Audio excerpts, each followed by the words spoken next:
ये कहानी है एक ऐसे बंदे की जो बाकियों की तरह एक अच्छे एनवायरनमेंट में पला बड़ा नहीं था। इसलिए स्कूल में सब उसे एक इनविजिबल इंसान की तरह ट्रीट करते थे। ना ही उससे कोई बात करता था और ना ही उसका कोई दोस्त था। And he was still a virgin. उसे लगा जैसे ही वो बड़ा होगा और एक अच्छी कंपनी में जॉब करेगा तो शायद सब कुछ ठीक हो जाएगा। लेकिन गेस व्हाट, वहां पर भी उसे ऐसे ही ट्रीट किया जाता है, कुछ भी नहीं बदला। तो मीट अवर प्रोटैगनिस्ट जंगवू, जो काफी लोनली पर्सन है। अब सुनने में ये स्टोरी काफी टिपिकल लग रही होगी कि लौंडे को सब इग्नोर करते हैं, लड़कियां भी उसे भैया बोलकर निकल जाती है। मतलब भैया नहीं, भाव तक नहीं देती। ऑफिस में सब लोग उसे बुली करते हैं, बट आई टोल्ड यू, इस लोंडे के पास एक ऐसी पावर आने वाली है कि ये ऑफिस की सभी लड़कियों से अपना रिवेंज लेगा। कैसे? ऐसे। अब आगे वाले पहले दिखाने की जरूरत है नहीं, क्योंकि मुझे पता है तुम सब समझ गए।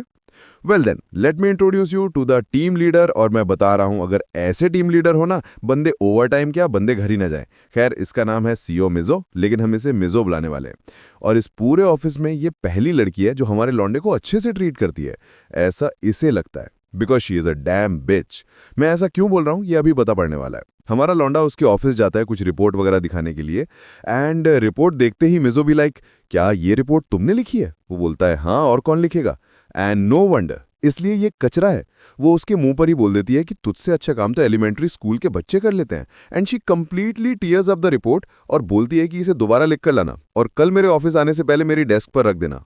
हमारा लौंडा उसकी बात समझ जाता है और वहां से जाने लगता है। लेकिन तभी वहां पर एक और लड़की आ जाती है जिसका नाम नीना होता है, और वो उसे कल की मीटिंग के बारे में बताने आई होती है। लेकिन तभी वो नोटिस करती है कि टीम लीडर की स्टॉकिंग्स थोड़ी सी फट गई है। अब बेसिकली लड़कियों के लिए काफी ऑकवर्ड सिचुएशन होती है, लेकिन ये हमारे बंदे को नोटिस कर ही लिया कि तुमने क्या हरकत की है, अभी तुम्हें मार गिराऊंगी।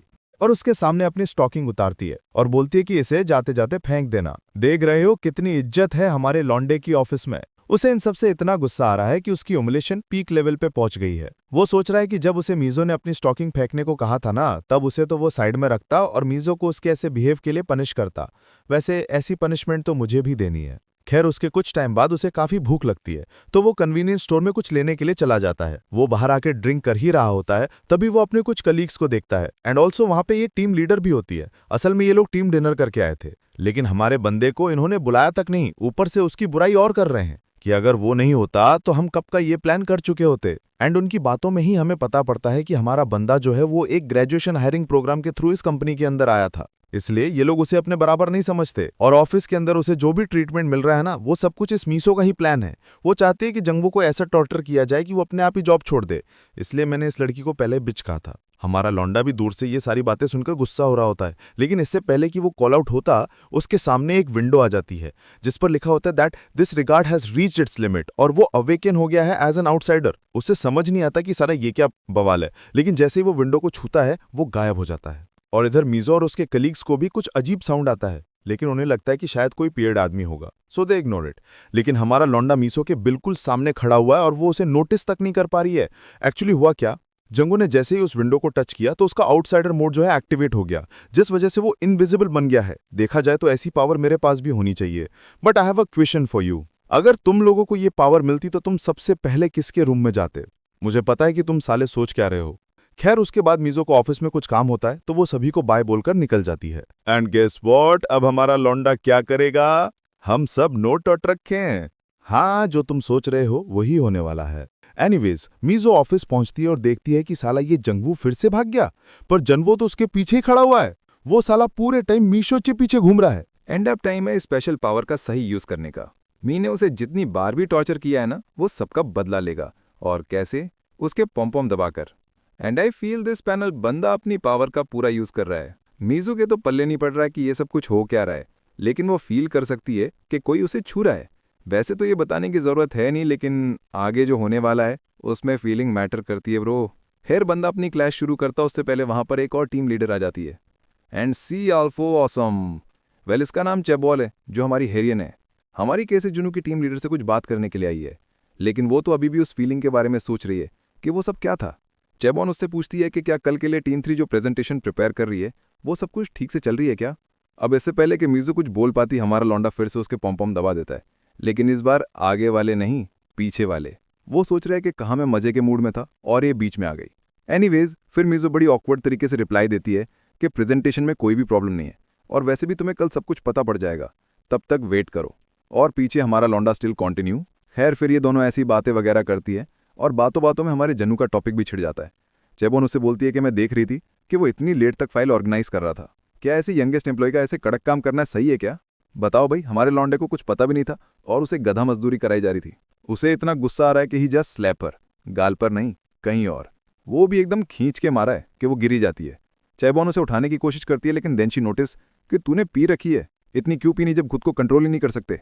और वो वहां से चली जाती हैं कि कल बात करेंगे। उसके बाद मीजो भी उठती है और वहां से जा ही रही होती है, बट जनू भी लाइक अभी तो मजा आना शुरू हुआ है। मुझे बताने की जरूरत नहीं है कि उसके बाद क्या होने वाला है।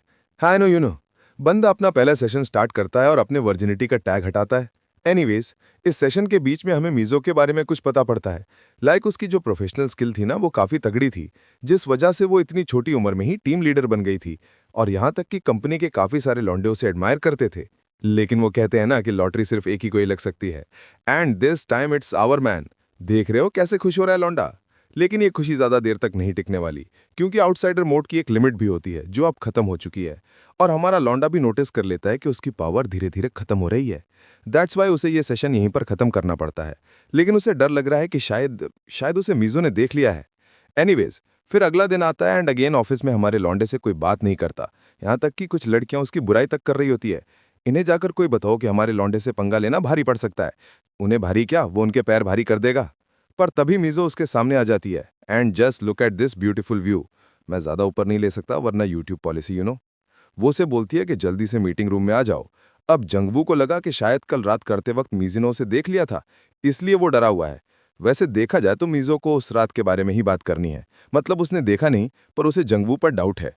फिर हम 1 घंटा पीछे जाते हैं, जहां ये हना हमेशा की तरह जल्दी ऑफिस आ जाती है और आते ही मीजो को देखती है। वो दोनों एक दूसरे को गुड मॉर्निंग वगैरह करते हैं और तभी हना नोटिस करती है कि मीजो ने कल वाले कपड़े पहने हुए हैं। तब हमें पता पड़ता है कि कल रात जो हुआ था ना, उसे मीजू एक बुरा सपना समझ रही है, क्योंकि जंगवू के सेशन के बाद वो बेहोश हो गई थी और जब वो उठी तो वो अपनी डेस्क पर थी। इसके अलावा उसने पीवी तो रखी थी, बट उसे ये सब कंफर्म करना है, इसलिए वो हमारे बंदे से पूछ रही है, क्योंकि कल रात वही ऑफिस रुका था। वो उसे पूछती है कि कल रात को मैं कुछ काम से ऑफिस आई थी, लेकिन तुम मुझे कहीं भी नहीं दिखे। अब हमारा लौंडा ये तो नहीं बोल सकता कि कल रात वो उसी के साथ कबड्डी खेल रहा था, इसलिए बंदा भी लाइक मुझे कुछ इमरजेंसी आ गई थी, दैट्स वाई वो घर चला गया था। और उसकी बात सुनकर मीजू को भी यकीन हो जाता है। झूठ नहीं बोल रहा। और वैसे भी वो ऑलरेडी सीसीटीवी कैमरा चेक करके ही आई थी, जहां उसने जंगवू को बाहर जाते हुए देखा था, लेकिन वापस आते हुए नहीं देखा।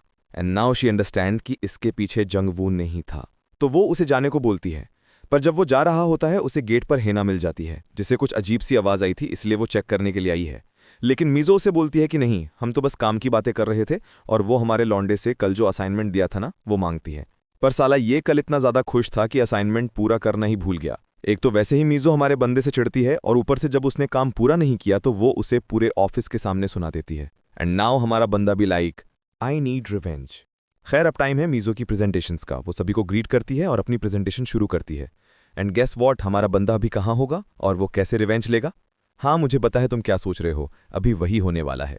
वो साला मीटिंग के बीच में मीजो को टीस करना शुरू कर देता है। कैसे? You know that.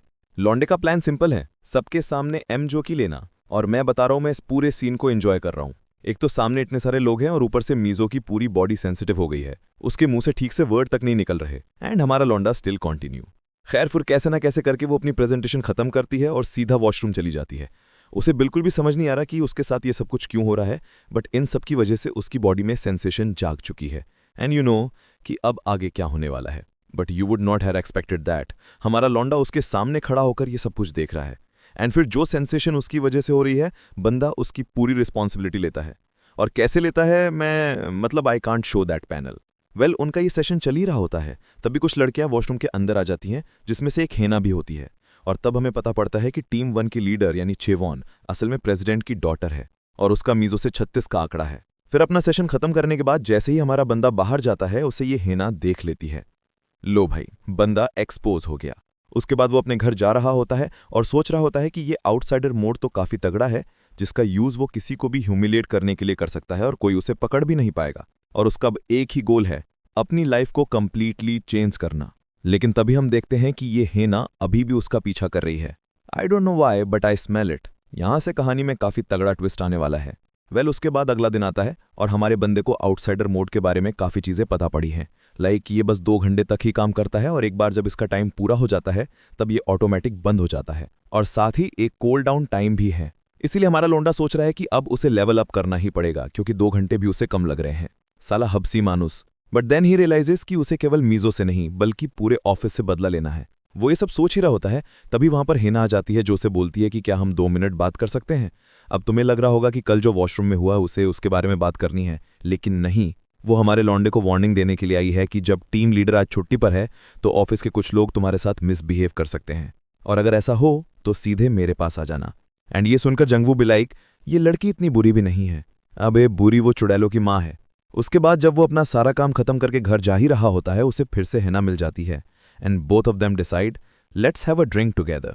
फिर वो दोनों एक बार में बैठे हुए होते हैं और बस ऐसे ही गॉसिप वगैरह मार रहे होते हैं। हमारा बंदा भी काफ़ी खुश है क्योंकि ये पहली बार है जब वो किसी कोवर्कर के साथ डिनर कर रहा है। उसके बाद मज़े वगैरह करके वो दोनों बाहर आते हैं और तुम्हें क्या लगा अब वो एक दूसरे को गुड बाय बोलेंगे और घर चले जाएंगे?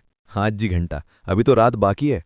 हमारा लौंडा उससे पूछता है कि क्या मैं तेरे लिए कोई कैब वगैरह बुक कर दूं क्या? बट हिना भी लाइक, मैंने सुना तेरा घर पास है तो फिर कैब क्यों? एंड यू ऑल नो कि उसके बाद क्या होने वाला है।